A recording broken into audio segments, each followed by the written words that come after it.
are Locked On Seahawks, your daily Seattle Seahawks podcast.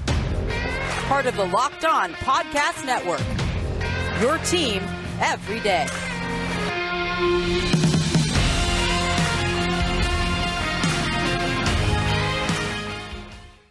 Greetings, 12. This is Corbin Smith, your host for Locked On Seahawks. Happy Blue Friday to all of our listeners. Glad to have you tuning in. It's Super Bowl weekend. I'll be sharing some thoughts and, of course, a prediction on who's going to be leaving SoFi Stadium with the Lombardi Trophy on Sunday. Answering your questions in our weekly mailbag segment. And, of course, there's some big coaching news in the Pacific Northwest as well. I'll be breaking down those reports here momentarily. As always, thanks for making Locked On Seahawks your first listen 5 days a week. This episode is brought your way by Get Upside. Make sure to download the free Get Upside app and use the promo code TOUCHDOWN to get 25 cents per gallon or more cash back on your first tank.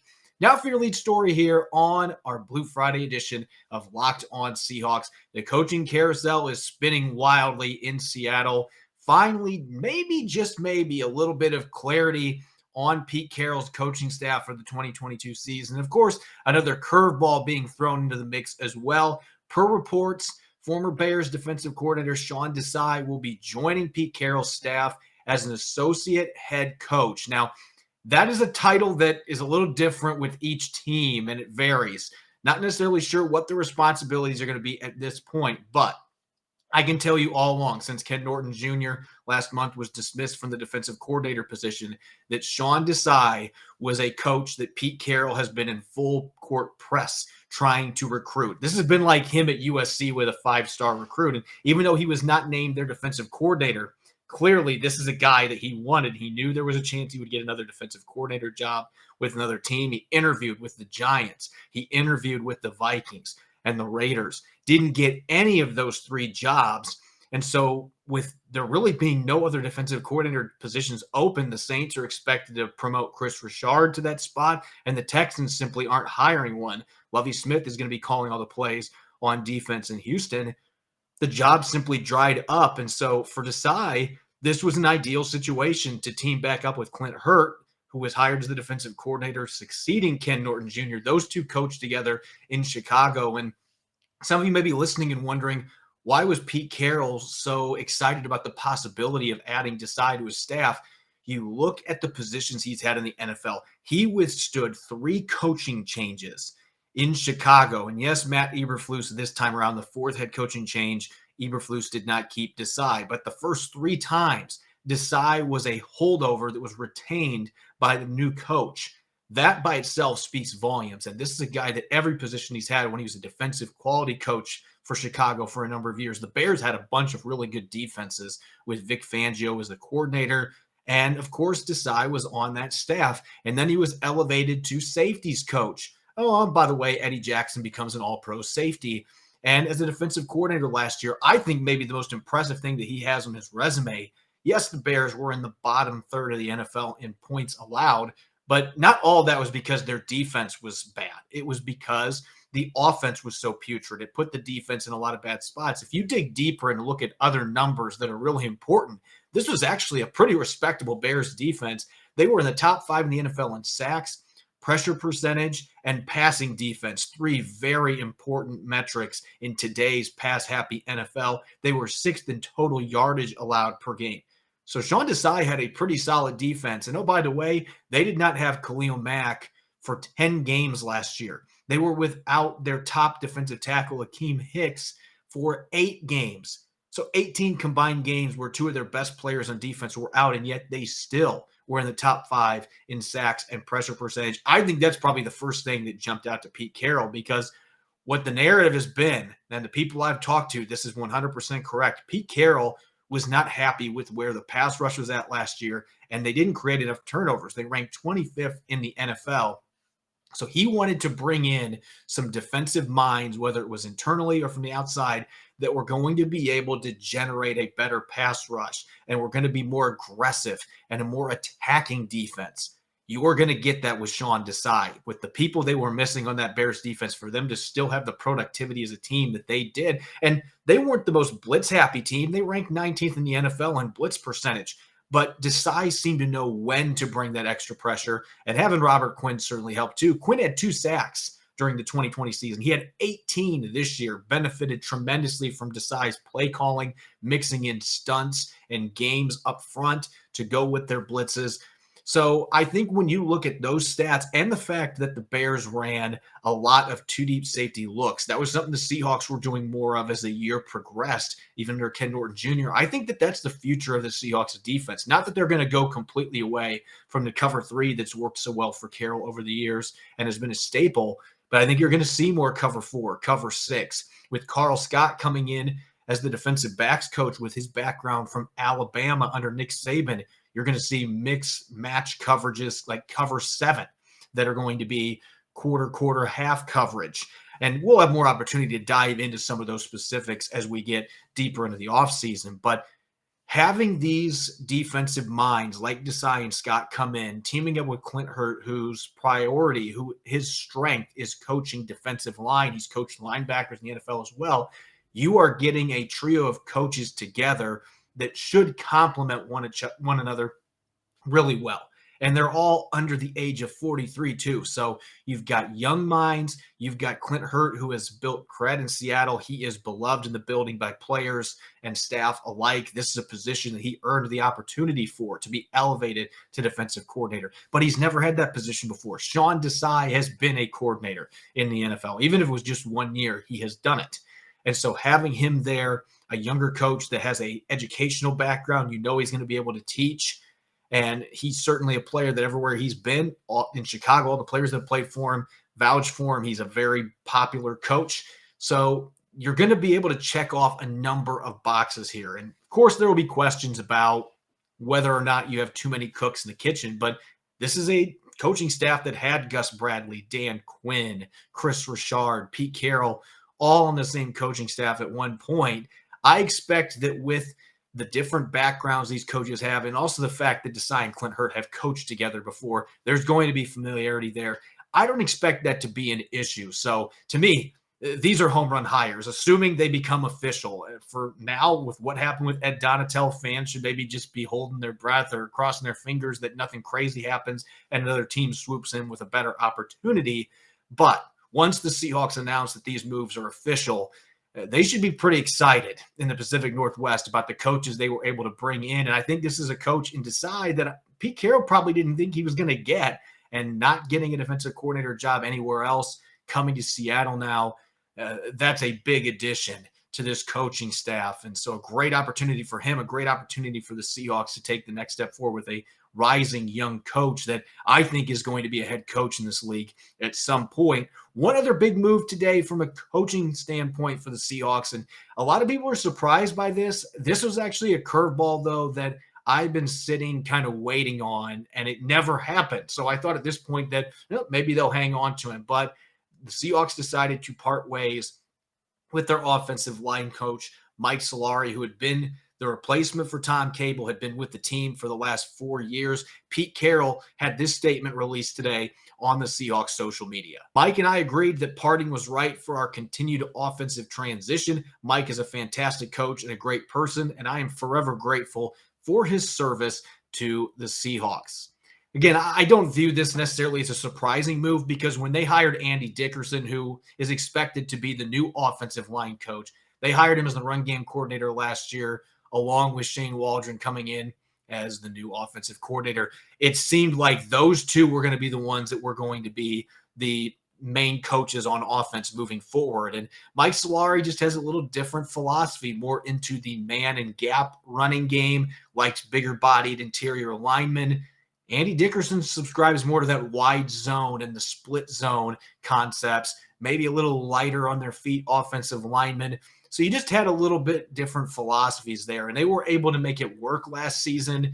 And from what I've been told, there was no animosity between the two. But as Carroll made in his statement, this just looked like something the writing was on the wall for. They managed to hang on to Solari for an extra season. You look at the numbers, I think this is probably the biggest reason that the Seahawks are deciding to move on from Solari. The offensive line from a pass protection standpoint has still been very hit and miss. And it depends which outlet you're looking at. For example, ESPN pass rush win rate, They have finished third in 2018 in that category, ninth in 2020, 15th last year. The only year they performed poorly with that metric was 2019, where they finished 28th. So they've been a top 10 pass blocking team, according to that metric, 2 of the 4 years that Solari's been here. But then you have Pro Football Focus. They grade things a little bit differently. They have not been near as favorable to Mike Solari and his offensive line. They've been 30th and 25th in their rankings. In the other 2 years, 2018 and 2020, they were 18th and 19th. So they've never finished better than 18th in pass blocking grade for Pro Football Focus. Everybody remembers Russell Wilson's comments last offseason complaining about getting hit too much. So I think that this ultimately was a situation where the Seahawks decided from a schematic standpoint and looking at the way the offensive line has performed in recent seasons, pass protection hasn't been where they want it to be. They decided that now was the time to move forward with Andy Dickerson, see if he can get better results from this group in pass protection, the way the run game was humming late in the year. Dickerson was giving a lot of credit for that from players like Ethan Posick. And so we'll see what happens. We'll see how personnel shakes up there. But this is a move that, while some people are surprised, I'm not.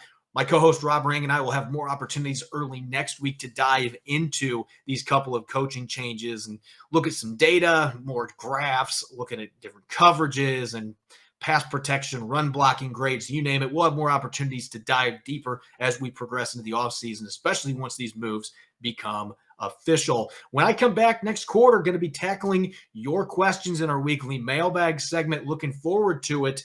Hey, 12s, check out the incredible app everyone who buys gas needs to know about. It's called Get Upside. My listeners are earning cash back for every gallon of gas every time they fill up. Just download the free Get Upside app in the App Store or Google Play right now and use the promo code TOUCHDOWN for 25 cents per gallon or more on your first fill up. It's automatic cash back. Don't pay full price at the pump anymore. Get cash back using Get Upside. Download the app for free and use the promo code TOUCHDOWN for 25 cents per gallon or more on your first tank. Some people who drive a lot are making as much as $200 to $300 a year in cash back, and there's absolutely no catch. The cash back gets added right to your account.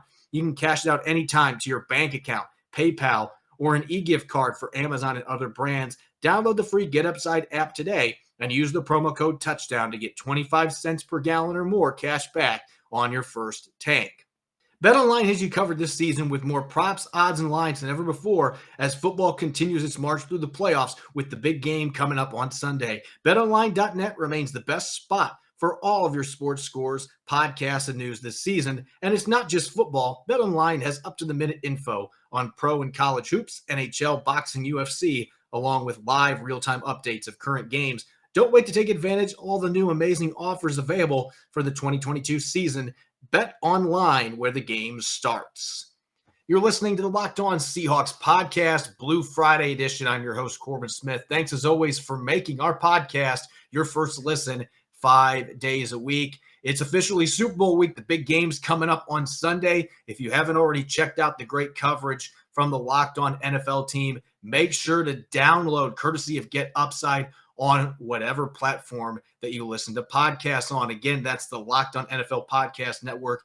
They have been covering the Super Bowl all week. Tons of great content, great interviews from players, former players, celebrities, tons of great stuff heading into the game on Sunday night at SoFi Stadium. It's time for our weekly mailbag segment. Tons of questions from you, the 12s.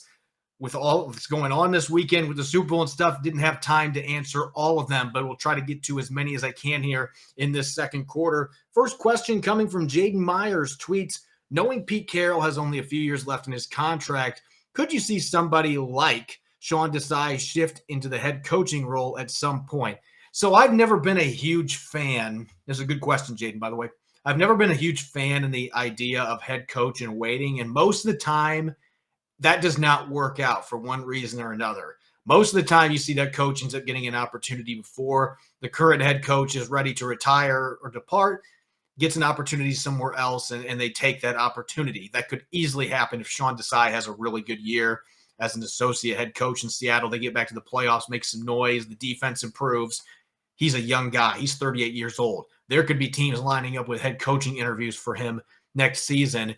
So, no, I don't necessarily see him as a head coach in waiting. Now, the Seahawks might be considering that, and if Pete Carroll does not have a good season, they don't have that bounce-back year, Maybe the defense is playing okay, but the offense isn't where it needs to be, and they're struggling to finish off games.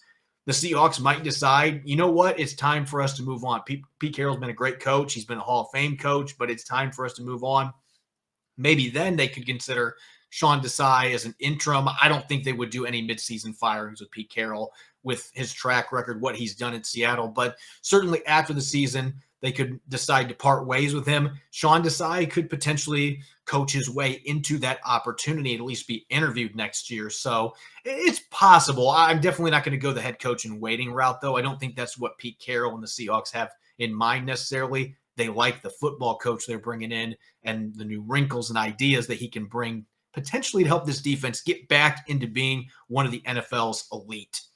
Lillaban tweets, with Mike Solari gone as offensive line coach, could you see a change in bringing in free agents to fit Shane Waldron's offense? I kind of mentioned this a little bit at the end of the first segment. I don't know what to expect in this regard because last year with Mike Solari and Andy Dickerson both being on the staff as offensive line coach and run game coordinator working together, a little bit different stylistically, philosophically, they were still bringing in players like Gabe Jackson, who were the bigger body guards that really fit that gap man blocking run game, the power runs, your trap runs, dive runs, duo, those type of schemes.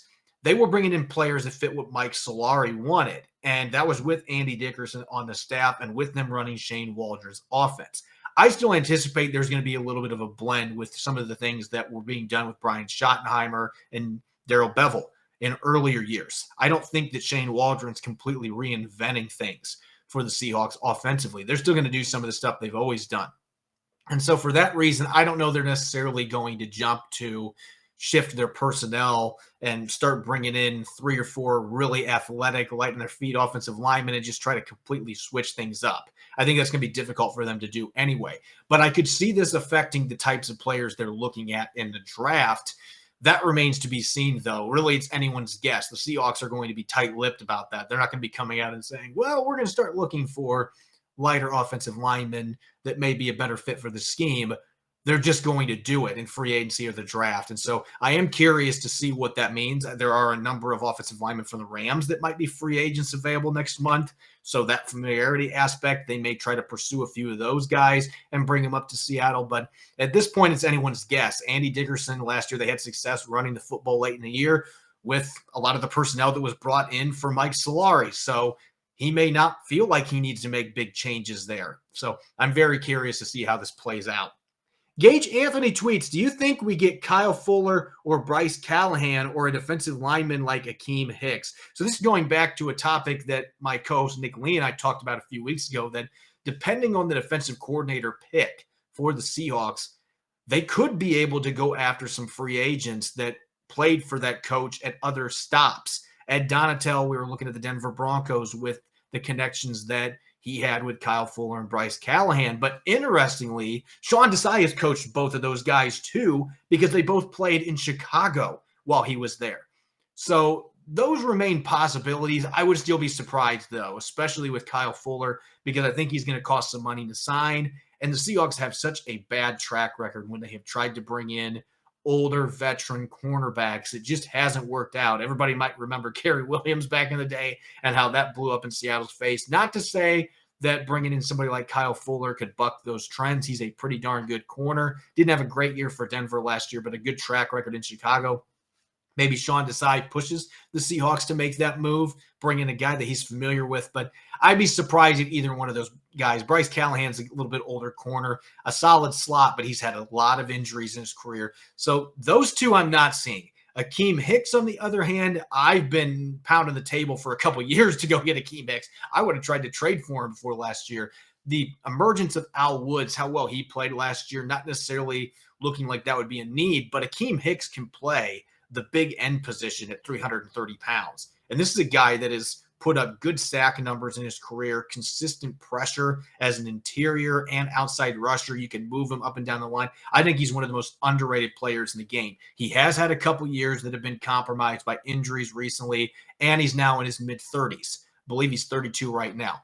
So you'd have to look at those factors and decide how much we want to pay him. But this is a guy that is a big-time player, one of the best defensive tackles, one of the best hybrid DT defensive ends that you're going to see in the NFL. I still think he's got plenty left in the tank. So that would be a guy to keep an eye on. And Sean Desai was with him for a number of years in Chicago. There could be a good connection there. So stay tuned. Those are three names certainly to look at, but I think Akeem Hicks makes a lot of sense for what Seattle needs and just the type of disruptive player that he is in the trenches. Casey Masterman tweets, could you see the Seahawks bringing in any other coaches or front office staff in the next few weeks? They do still have a few openings, and let's just assume that Scott, Desai, and Dickerson are all going to be in the positions that are being reported today. I expect these moves are going to happen. I think Desai is out of options for defensive coordinator, so this is the best move for him right now. And Scott, this is a great opportunity for him. He's only been in the NFL for 1 year.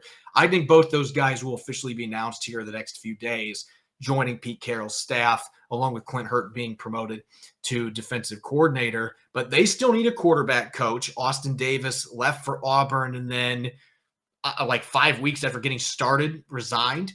And so he's not going to be coaching this year, wants to spend more time with his family. And they also need to figure out what they're going to do at the defensive line coaching position. They do have Damian Lewis, not the same one that is playing guard for them on offense, but has been on the coaching staff the last couple of years, has a pretty good reputation, has done a nice job working under Clint Hurt. He might be a natural coach to just elevate to be your defensive line coach moving forward. They could look at outside coaches as well for that position. I think they could look internally at the quarterback spot as well, but that is an important position, especially with Russell Wilson coming off the season that was not necessarily his best, dealing with injury, had some technical issues that he was working through, did finish the season strong. So you want to have a quality quarterback coach that can work with him as well. So those are two positions left. As far as big names, assuming those other guys do come as being reported and join the staff, I don't really see any other big moves being made by the Seahawks, but they will add a few more assistants, whether through internal hires or going outside the box, and they'll try to fill that quarterback and defensive line coaching position. Last one here coming from Jason tweets, are you surprised Dick Vermeel was in the Hall of Fame before Mike Holmgren? Is there any hope for Sean Alexander to get to Canton? Good questions, Jason. Starting with the first one here, I'm not surprised that Dick Vermeel got in before Mike Holmgren because I think you got to look beyond the numbers here to understand what Dick Vermeel meant to the NFL. This is a head coach that took over some really bad football teams and was able to quickly transform them into contenders. Yes, Mike Holmgren got to more Super Bowls. Yes, he had a better win percentage. Yes, he won more games as an NFL head coach. But Vermeel did a number of things that really were innovations that helped the league proceed forward. And he did some fantastic jobs turning around some really bad football teams and turning them into quality playoff contenders. And so I understand why he's heading to the Hall. I think both of them are worthy. I can understand the arguments if you're using traditional statistics. And I think Mike Holmgren's an outstanding coach and deserves to be in Canton. But I don't think this is necessarily him getting slighted with Dick Vermeel getting in before him. Dick Vermeel was an outstanding head coach in his own right. And some of the things that happened beyond the win-loss record and number of the Super Bowls that he won. I mean, he won a Super Bowl with Kurt Warner, who was bagging groceries not that long before he got to the Rams. So that is one of the best coaching jobs, most unlikely Super Bowl champions ever. For that reason, no reason to be upset that he's in the Hall. Now, Sean Alexander, that is a topic that I have been arguing about for a long time. I still think that he is incredibly overlooked by the Hall of Fame committee. He has never been a finalist. He's never even been a semifinalist. Alexander has been on the list for a number of seasons, but he never gets past that initial stage. And I just don't get it. I understand the arguments against him being in Canton because his career was short, and after 5 incredible seasons, he didn't have a regression. He hit a wall like a crash test dummy, and he just suddenly was not good anymore. And it was right after getting a big contract from the Seahawks. Some Seahawks fans still hold a grudge against him for that. He was getting to be an older back that had had a ton of carries under his belt. If anything, you should be upset at the front office for giving the money they did. He had earned that, but you weren't paying for the player that you were going to get in the next couple of seasons. You were paying for what you had the previous 5 years. And at running back, that's a dangerous game to play. But you look at those 5 seasons, he had a rushing title. He won an MVP in 2005. Briefly was the NFL record holder for the most rushing touchdowns in a single season. He was just utterly dominant in those 5 years. And you can make the argument, oh, yeah, he had a great line in front of him. Walter Jones, Steve Hutchinson, maybe the best left side of an offensive line in NFL history, 2 Hall of Famers. Obviously, Sean Alexander benefited from that. But I think a lot of people forget how talented Sean Alexander was and his ability to be able to glide through creases. And he was deceptively fast and had the ability to hit home runs, particularly earlier in his career. This is a guy that could take the football and go 60 yards for a touchdown easily. He was an underrated receiver. So I think he belongs. Do I think he gets in at this point? Unless we start looking at a senior committee selection down the road. At this point, the fact he can't even get to be a semifinalist, I think it is an absolute long shot that Sean Alexander ever gets in. It's unfortunate. I think he's deserving, but there's a lot of really, really great football players that are not in the Hall of Fame, and he might be one of them that ends up, unfortunately, just being in the Hall of Great. Coming up next, we've got a big game on Sunday at SoFi Stadium. The Cincinnati Bengals and the Los Angeles Rams playing for the Lombardi Trophy in Super Bowl 56. Who's going to win? I'll be breaking down the matchup, just sharing some initial thoughts for both teams, who may have advantages and where, and of course, making my prediction.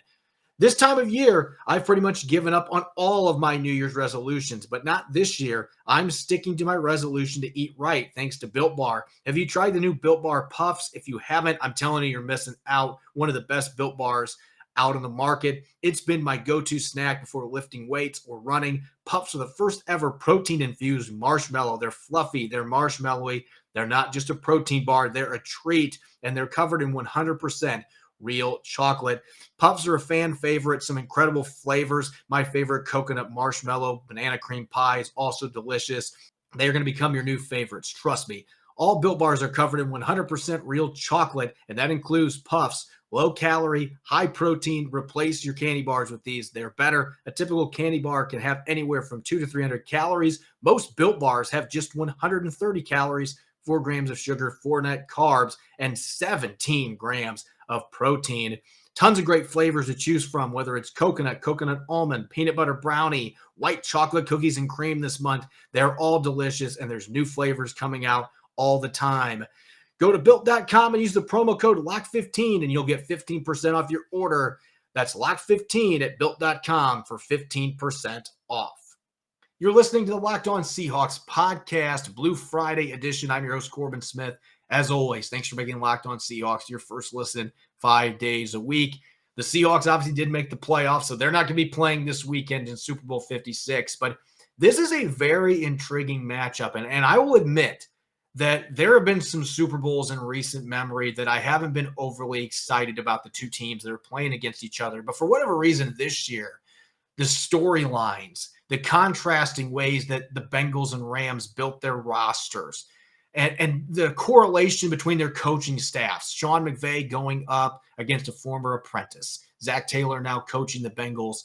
And again, two teams that just have slightly different styles on both sides of the football. I just think this is going to be a really fun game. And we add in the fact that the Rams, a bitter rival to Seahawks, they're getting to play in the Super Bowl at their home stadium, which just doesn't happen very often. Last year, the Buccaneers got to do it. They won that game over the Kansas City Chiefs. The Rams are hoping that they can make it 2 years in a row that the winning team was playing on their home field.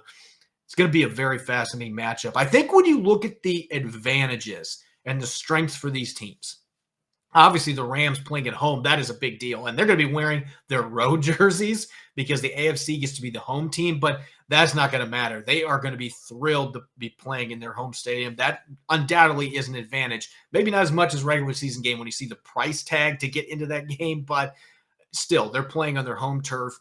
And everybody's been talking about it. Aaron Donald, Sebastian Joseph-Days coming back off injured reserve. That's a big addition for the Rams in their defensive line. Leonard Floyd, Von Miller. The Rams have a ferocious defensive line. One of the best defensive lines in football, if not the best. Cincinnati Bengals, their pass protection, woof. It's one of the worst in the NFL. So you may be wondering, how have they got to this point? How are the Bengals in the Super Bowl with that bad of an offensive line? Well, they've got a quarterback in Joe Burrow, known as Joe Cool, and he is fun to watch. He gets hit, gets right back up. He's coming off a torn ACL during his rookie season. He was the most hit quarterback in the NFL this year, and he just keeps coming back for more. And he has been so clutch in the postseason. The Bengals have not scored a ton of points in the playoffs necessarily, but they have been able to put points on the board when they've needed them, especially in the second half of games. They've come up clutch, and the big reason why is Joe Burrow. Behind that shaky offensive line, they've got one of the best young leaders in football, and this guy is just tougher than nails. And so that's really the intriguing matchup to me. Joe Burrow against Matthew Stafford, because everybody's going to talk about Aaron Donald, and rightfully so. Aaron Donald is one of the greatest players that has ever played this game, maybe the best defensive player in NFL history. When you're looking at sheer dominance, statistically, very few players rival him, especially his position. And you can double team him, and he can still destroy game plans. So the Bengals are going to have their hands full when you consider they have to deal with him. And, oh, by the way, another future Hall of Famer in Von Miller rushing off the edge. You got to deal with him.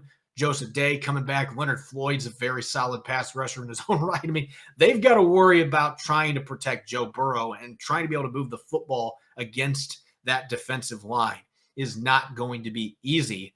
But the weapons that the Bengals have, Jamar Chase, an incredible rookie, the rookie of the year, easy selection for that one. T. Higgins is emerging as a star as their number 2 receiver. They've got an excellent number 3 in Tyler Boyd. I think CJ Uzomah is going to be available for this game. I don't know if he's going to be anywhere close to 100%, but they're hoping they're going to have their tight end, Joe Mixon at running back. This is a team that is loaded with weapons at the skill positions. And I think there's one area that they can exploit the Rams. That's the middle of their defense, their linebackers. That, to me, is the one weak spot. That intermediate passing game, sprinkling in some screens as well. The Bengals are a very good screen-running offense. That gives them a fighting chance. Maybe you can slow down the Rams' pass rushers a little bit, mixing in some screens, getting the football out of Joe Burrow's hands quickly. That might create some opportunities to get the ball downfield a few times in this game as well. And the Bengals have been really good in the playoffs about mixing in those quick passes, and that's how they've been able to make up for that offensive line. So they might be able to mitigate what the Rams can do with that front 4 simply by using that quick strike passing game that they've been so efficient and so effective with. And I think maybe the one thing that isn't being talked about enough going into this game, there's been plenty of discussion about Joe Burrow, his remarkable accomplishments, Matthew Stafford, all those years where he was toiling in Detroit. First year in LA, he's in the Super Bowl, which is an exciting story. And, of course, the pass rushers for the Rams. The Bengals have a pretty darn good defense, and I don't think enough people are talking about it. I mean, they just went in and beat the Tennessee Titans, who had Derrick Henry back. They had their top receivers back. They went in and upset them, and then Patrick Mahomes races out to a 21-3 lead, and they come back and win the game, in large part because the defense was phenomenal in the second half. They got an interception to open overtime. Cincinnati goes down, kicks the field goal. They're moving on to the Super Bowl for the first time since the late 80s. It's been a phenomenal postseason for the Bengals defense. And I don't know that they necessarily have a superstar on that side of the football, but they have very few weaknesses on their defense. This is not a unit where you look at them from front to back and you're like, there's the rat that I need to pick on. You're going to have a hard time finding that player because they have a lot of depth. They have a lot of really good players. If you're going to look from a superstar standpoint, maybe Trey Hendrickson fits that mold. 14 sacks this year. Outstanding addition for them as a pass rusher. Sam Hubbard at the other pass rushing spot at defensive end has had a really good year. Has been great in the playoffs. So, yeah, deal with those two guys rushing off the edge. DJ Reader in the middle is a mountain to move. They've got some solid linebackers. Their corners, Hilton is one of the better slot corners in the league. Chidobe Awuzie, great free agent addition for them that's really come into his own in Cincinnati after kind of up and down seasons in Dallas. And their safeties, Jesse Bates is fantastic.